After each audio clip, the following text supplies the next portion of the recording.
A aula de hoje será muito importante para aqueles, especialmente, que têm interesse na redação filosófica, mas também vai ser útil para todo mundo que quer escrever bem, não importa a área, a disciplina, e é especialmente crucial para estudantes de filosofia, mas também vai ser útil para pessoas que já estão mais avançadas, escrevendo artigos, escrevendo dissertação de mestrado ou tese de doutorado. E eu vou usar aqui como base o livro do Aloysius Martinich, Philosophical Writing and Introduction, que foi um livro indicado pelo meu orientador, Pedro Merlucci, e que me ajuda muito a guiar a minha escrita e avaliar a minha escrita da tese de doutorado atualmente. E eu acho que é um livro que pode ser útil para todos vocês. Eu vou colocar na descrição quem tiver interesse. Não tem tradução para português. E aqui eu vou traduzir à medida que eu leio, né, no inglês, as partes mais importantes. Mas já para adiantar, a redação filosófica que a gente vai estar falando aqui é a prosa conhecida como tratado ou ensaio, que é diferente, essay, philosophical essay, que é diferente de outros formatos, como o diálogo, como, por exemplo, o poema, a peça de teatro, que também dá para fazer filosofia nesses formatos, e filósofos têm feito isso desde que a filosofia existe. Contudo, a gente vai focar nessa forma mais básica, que é o que você precisa dominar antes de você se ousar aventurar em outros formatos, né? Então vamos lá. A gente vai falar aqui ao longo da introdução do livro e um pouco do primeiro capítulo. Essa aula ela vai ficar disponível na íntegra como curso, como parte do meu curso Pensar como Filósofo para os membros do canal, e também vai ficar disponível para o público como um vídeo parcialmente. E aí quem se interessar pode se tornar um membro do canal para explorar mais a fundo, trocar ideias comigo sobre sua escrita.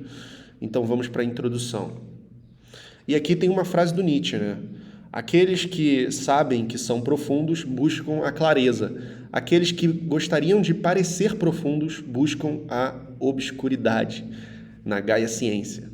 E o Nietzsche, ele escrevia em aforismo, ele escreveu o Zaratustra, que envolve poesia, é meio epopeia, é uma mistura de paródia de evangelho com um tratado filosófico. O Nietzsche, ele dominou a forma do tratado como um bom filólogo, bem antes de se aventurar nesses estilos. Então, é recomendável que você faça o mesmo. E aqui a gente tem em mente vários filósofos que não são claros, né? Que parecem estar buscando por obscuridade, como Heidegger ou Hegel, mas é claro que esses são gênios. Às vezes eles não estão buscando obscuridade, eles só estão pensando de um jeito que é inacessível pela gramática tradicional.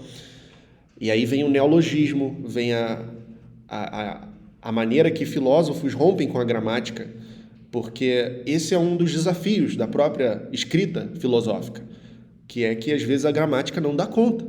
Entretanto, como eu disse, esses três pilares vão ser fundamentais para um bom texto filosófico de estudantes, iniciantes, pessoas que não são Hegels ou Heideggers, né?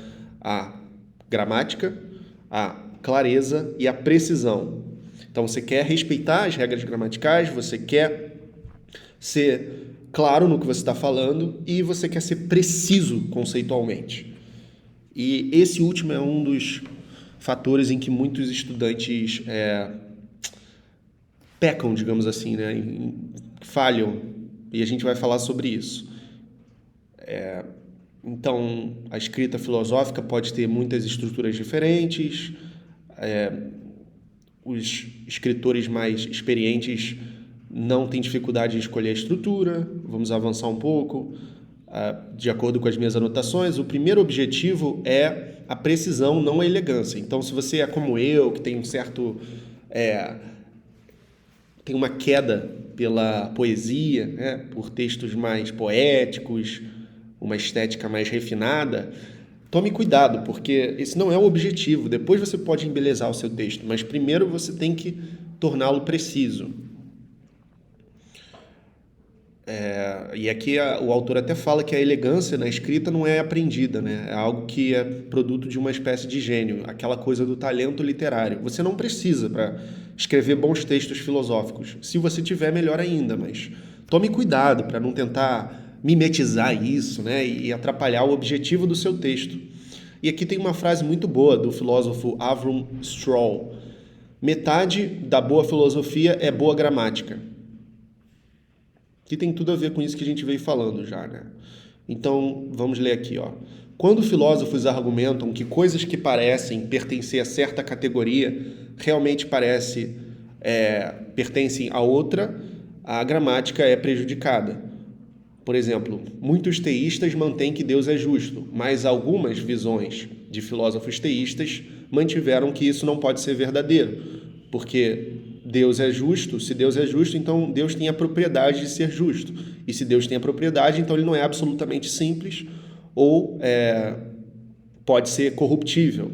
Então, esses filósofos disseram que Deus é idêntico com a justiça ou o justo, a ideia de justiça, mesmo embora essas últimas declarações levem ao limite da gramática de muitas línguas naturais. Então, aqui a gente já está entrando num dos cuidados. Eu tenho aqui um planinho da aula que eu vou consultar, que a gente precisa ter, que é evitar o erro de categoria. A gente precisa lembrar que quem é a nossa audiência aqui no texto filosófico? Não é um leigo, é alguém que sabe mais que a gente.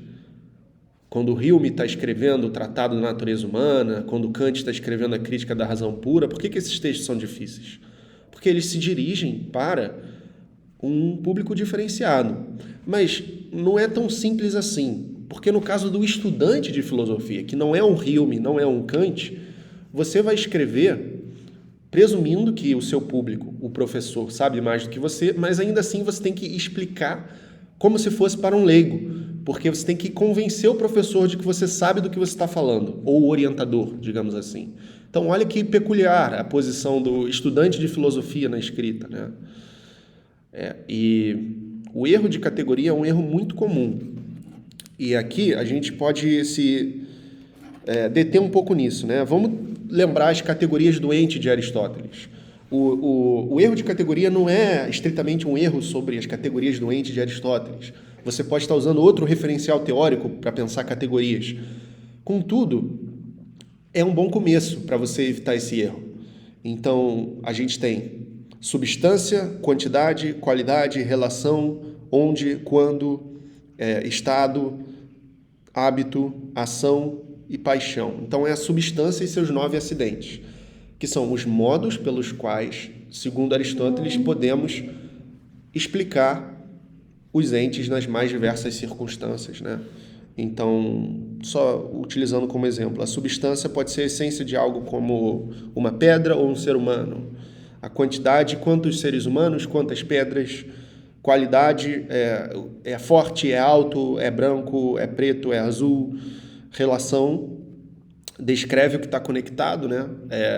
Com isso, por exemplo, isso é metade, ou isso é o dobro, ou é maior que, ou menor que. Onde que aconteceu? No mercado, em casa, na sala de aula, quando? Ontem, na antiguidade greco-romana, enfim.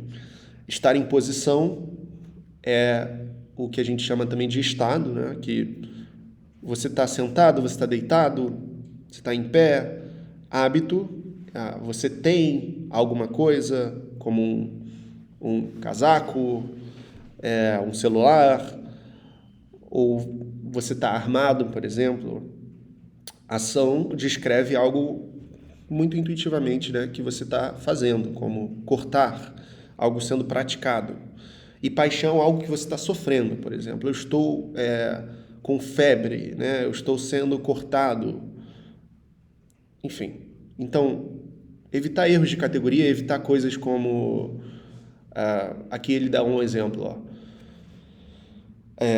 O verde sem cor, ideias verdes sem cor dormem furiosamente. Olha quantos erros de categoria tem só nessa sentença aqui. Primeiro que ideias verdes não podem ser sem cor. e coisas que dormem não podem dormir furiosamente, né? Então, coisas sem cor não podem ser verde ou ter nenhuma outra cor. Ideias não podem estar dormindo ou estar acordado. E nada pode dormir furiosamente. Então, evitar esse tipo de coisa, né? É claro que dá para usar como metáfora esse tipo de adjetivo, né? Mas tome cuidado com isso, né? Se você é um iniciante, especialmente, escrevendo seus primeiros artigos e tal. Por sinal, no meu site, o link está aqui na descrição, você pode baixar e ler também todos os meus artigos publicados em revistas. Você pode também, é claro, comprar meus livros, mas os artigos estão lá linkados para as suas respectivas revistas. Então, ele diz aqui, se você se encontra escrevendo uma sentença ou parágrafo que está gramaticalmente fora de controle, então o seu pensamento provavelmente também está fora de controle. Se você não consegue entender o que você mesmo escreveu, isso é um mau sinal. Às vezes, a tendência do estudante pode ser, eu vou dar um jeito de concluir o parágrafo assim mesmo, sabe? Mesmo não estando claro. Se não está claro para ele devia parar, clarificar o conceito para depois voltar e continuar a escrever. Porque senão, de alguma forma, é até imoral com o leitor. E a gente vai chegar nisso. Você está desrespeitando o leitor. Então, o começo de tudo é que boa escrita filosófica é gramatical. Então, lembrando, você quer ser gramatical, você quer ser gramático, você quer ser claro e você quer ser preciso. Outro critério da boa escrita filosófica é a precisão, como a gente falou. Então, escreva gramaticamente, claramente e precisamente. Uma vez que a linguagem é a expressão do pensamento, linguagem clara é a expressão do pensamento claro. O estilo de escrita deveria facilitar a compreensão da filosofia. Estilo deve aumentar a claridade, a clareza, na verdade. Então, se metade da boa filosofia é boa gramática, então a outra metade é bom pensamento. Bom pensamento pode levar a muitas formas. A forma que vamos nos concentrar é geralmente chamado de análise. E aqui a análise no sentido amplo, no sentido lato, tem essa divisão da filosofia entre filosofia continental e filosofia analítica, que hoje em dia ela está em muito descrédito. É claro que há muitos filósofos que seguem essa divisão, mas também há um rompimento muito claro sobre essa divisão também acontecendo, porque no fundo você rapidamente percebe que filósofos como Bertrand Russell ou G. Moore estão fazendo virtualmente a mesma coisa do que Kant ou Hegel, né? Porque você está buscando a verdade filosófica, buscando se expressar, enfim. Então, no fundo, são estilos diferentes, né? A tradição analítica tem esse objetivo, né? De buscar a verdade de modo claro, ordenado e bem estruturado, muitas vezes estabelecendo uma relação entre a linguagem e o que é o caso, né? O que é o caso no mundo.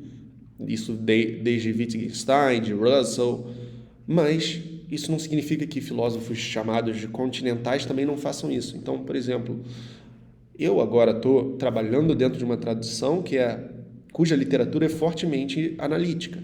Mas no meu mestrado, eu estava trabalhando com estética alemã, que é toda continental, né? Então, é uma questão de você parar e pensar que filosofia é filosofia e essas divisões não devem intimidar ninguém, né? Nem trazer nenhum tipo de preconceito para a mesa. Você tem que ser preciso, claro e gramático para começo de conversa, para entrar na conversa, né? Depois, se você quiser fazer como esses outros filósofos, Camus, Gabriel Marcel, Sartre, que escreveram na forma de drama, ou poesia, como Lucrécio, ou Parmênides, ou o próprio Nietzsche, ou o diálogo, né? Como Platão, Berkeley, Hume. Aí você tem que estar com um pouco mais de bagagem, né? Para fazer isso. Não é recomendável você fazer isso de início, a menos que você seja um gênio e nem precise estar aqui, em primeiro lugar. Então, qualquer pessoa pode tornar um conteúdo difícil. É preciso um pensador bem-sucedido para tornar algo simples, né? Um conteúdo simples. E isso eu vejo como um defeito de muitas pessoas, até pessoas aqui que você vai ver no YouTube participando, né? De reviews de debates, de análise de debates, criticando os outros. Elas não conseguem se expressar, elas não são didáticas. Pessoas que se arrogam uma certa autoridade em determinados assuntos, mas que não têm o mínimo, né, de capacidade de expressão filosófica. Lembrando que se a gente defende que metade da boa filosofia é boa gramática, essas pessoas falham, né? Então, não basta você ter um repertório amplo em determinado nicho ou assunto, como, por exemplo, filosofia da religião. Você precisa saber se expressar filosoficamente. E muitas pessoas que podem ter repertórios muito amplos em nichos muito específicos não conseguem se expressar, não têm didática, porque não têm formação acadêmica, não são professores, não são pessoas que treinaram isso ao longo da vida, que foram treinadas para essa habilidade e menosprezam essas habilidades, que não deviam ser menosprezadas, principalmente na internet, né, que é um lugar de divulgação científica, que é um lugar de debate público. Então é muito importante a capacidade de se expressar e de tornar algo inteligível para alguém. Então, olha que curioso, diferente de autores típicos, estudantes sabem menos sobre seu assunto do que sua audiência, muito embora eles não devem deixar transparecer que esse é o caso, né? Então, olha que situação peculiar a do escritor de filosofia, por exemplo, de um curso de filosofia. Você vai escrever um trabalho, né, um artigo para uma disciplina. Você tem que escrever de modo que o professor saiba que você sabe do que você está falando, e ao fazer isso, você sabe que ele sabe mais do que você, mas você tem que escrever como se esse não fosse o caso. Você tem que escrever como se ele fosse um leigo, sabendo que ele sabe mais do que você. Isso torna o autor de filosofia diferente de todos os outros tipos de autores, né? O autor de universidade, digamos assim, isso também pode ser o caso em outras disciplinas, né? Mas eu digo, o autor de quem vai entregar um trabalho para um professor, um autor universitário, você tem que escrever de modo que seja inteligível para qualquer um, mostrando que você tem domínio sobre o assunto, mostrando que você entendeu, mas sabendo que a sua audiência, na verdade, é alguém que sabe 4, 5, 6, 10 vezes mais sobre esse assunto do que você, né? Que é muito interessante.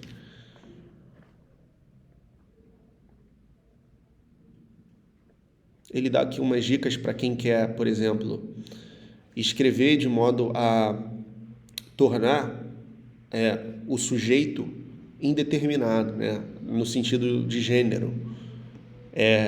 Se você quer omitir ele ou dele, ou professor, você pode mudar, você pode deletar o pronome, né? Em vez de botar, por exemplo, o professor deve preparar suas leituras, suas aulas, né, bem antes de serem dadas, né? É porque aqui professor no inglês é ambíguo, né? Pode ser para homem e mulher, mas aqui, se fosse no português, não bastaria omitir o his, né? As aulas dele, né? Mas esse exemplo funciona no inglês, né? Um professor, de novo, né?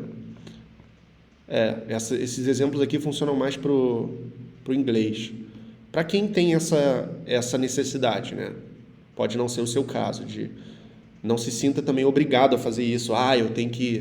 Eu não posso botar o professor ou o filósofo como exemplo, né? Tem que ser um gênero. Não, você não precisa. Não tem essa coisa de polícia, né? Politicamente correto na academia. Você pode botar sim, o filósofo deve preparar suas aulas. Mas se você quiser, por exemplo, se você for uma moça, está defendendo, sei lá, uma teoria do feminismo, e você quiser se preocupar com isso também, você pode usar essas dicas aqui, que vão ser diferentes no português, né? Se um estudante não estuda, ele não pode esperar que vá bem no teste, né? Aí aqui, um estudante, né, que não estuda não pode... só funciona para o inglês. A student, né? Uma sugestão controversa é usar eles com alguém, ou qualquer um, ou ninguém. Aí funciona para o português, né? Qualquer um que falhe seu exame vai ser autorizado a uma recuperação, né? Não está dizendo qualquer filósofo. Tá? Então, aqui funciona. Anyone, qualquer um, em vez de any philosopher, ou em vez de qualquer filósofo, né? Porque aí funciona tanto para o masculino quanto para o feminino. Ou para outros, né? If someone is tortured for a long time, they will eventually suffer a breakdown. Aqui, ó. Se alguém, né? Se um homem, né? Enfim.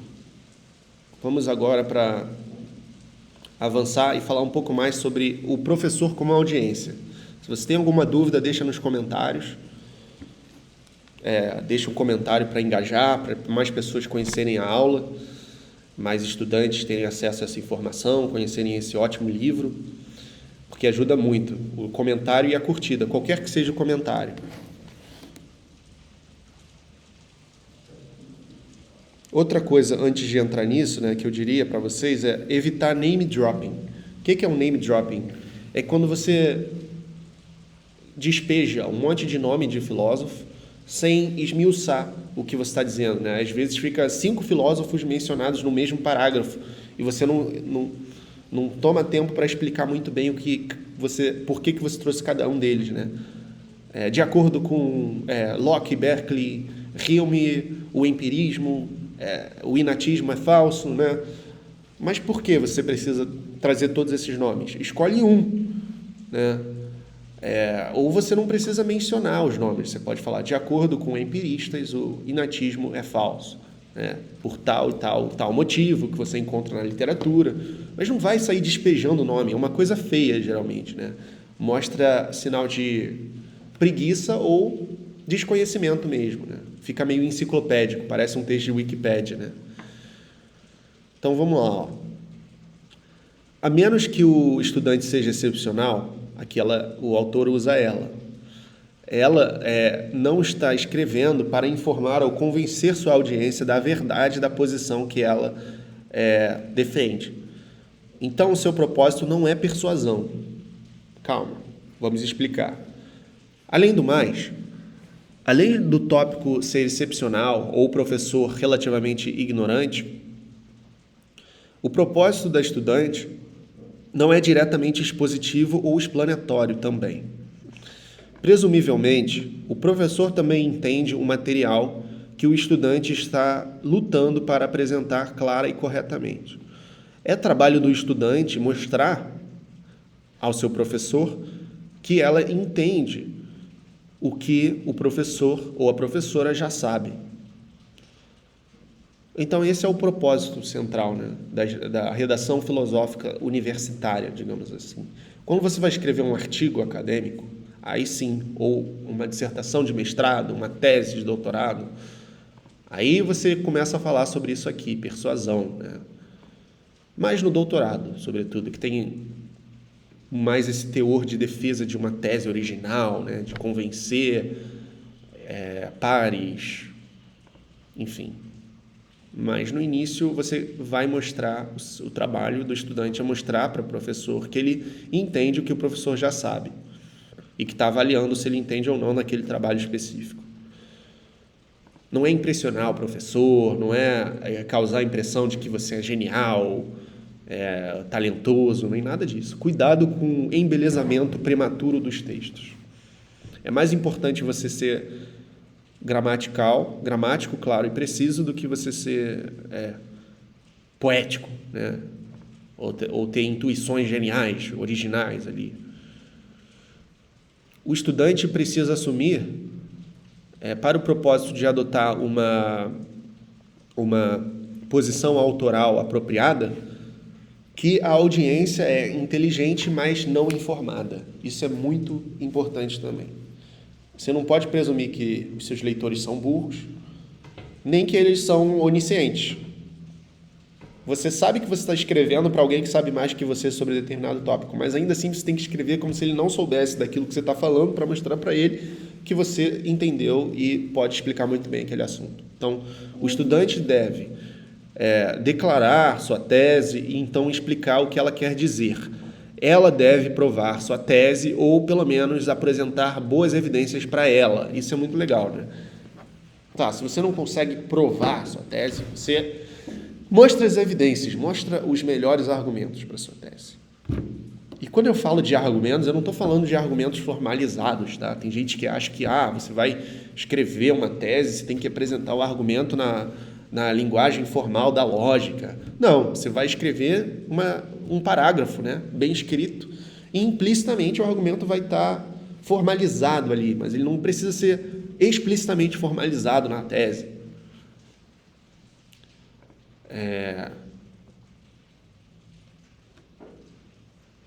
Isso significa que o estudante deve explicá-los usando palavras ordinárias no seu sentido ordinário.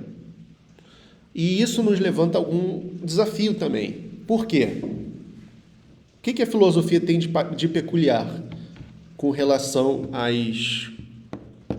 às palavras? Na filosofia, palavras ordinárias têm sentidos técnicos. Por exemplo, determinado. Determinado em filosofia é diferente de determinado em um sentido coloquial. Matéria, também. Ego, também, principalmente quem estuda filosofia moderna. Universal, também. O problema dos universais. O que é um universal? Reflexão, pragmático, intuição. Não é, um sentimento vago que é uma vozinha me levando para algum lugar, né, do senso comum. Não, intuição tem um sentido epistêmico muito técnico em filosofia.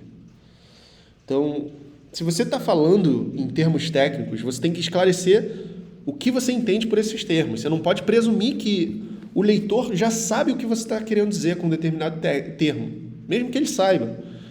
Porque isso leva a muito telefone sem fio, e isso é um grande problema na história da filosofia. Autores interpretando outros equivocadamente por causa disso, de o autor não ter esclarecido o que ele quer dizer com seus termos e o outro entendendo errado, né? Então, quando o autor usa a palavra com um sentido ordinário, num contexto técnico e não familiar, a palavra é ambígua, se torna ambígua. E a audiência vai ser confusa, vai ficar confusa, desorientada se esse sentido técnico não é anotado ou explicado em termos inteligíveis para essa audiência.